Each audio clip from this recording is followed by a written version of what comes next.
ketupat nyam, ketupat nyam, ketupat nyam, nyam, ketupat nyam, ketupat nyam, ketupat nyam. 100. Adik, banyak sangat duit raya kita dapat tahun ni. Kalau kita pergi rumah besar, mesti dapat duit raya banyak. Kalau kita pergi rumah biasa, tak banyak sangat kan?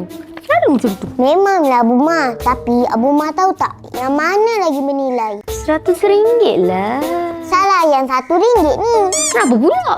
Orang kaya ni silap-silap dalam akaun dia ada 1 juta. Setakat nak bagi 100 tu apalah sangat. Kalau orang susah ni silap-silap dalam akaun dia ada RM10 je. Itu pun dia tetap nak sedekahkan duit raya dekat kita. Sekarang Abu Ma rasa yang mana lagi bernilai?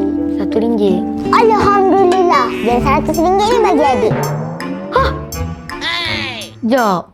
Adik kumpul duit raya banyak-banyak ni untuk apa? Dia nak beli ni. Yang ni Mami punya tapi dah habis adik pakai.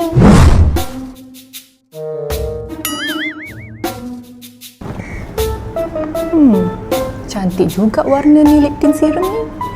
Nampak moist lah. Nice. Kalau Amanda nampak, mesti cucuri pakai. Suruh ke mana? Sinilah. Sinilah. Oh. Tak apa, yang tu dah nak habis. Adik ambil lah.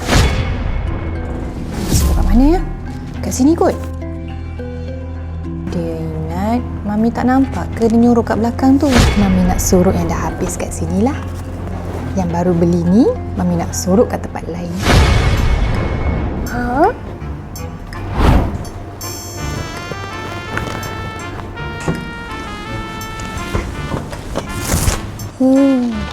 Ini dah habis kan? Maminya ada tak tahu ke ni dah habis kan? Ni dia. Dah agak dah. Mestinya orang kat sini. Mak kan tak ada tempat lain. Sebab Mami tak tahu.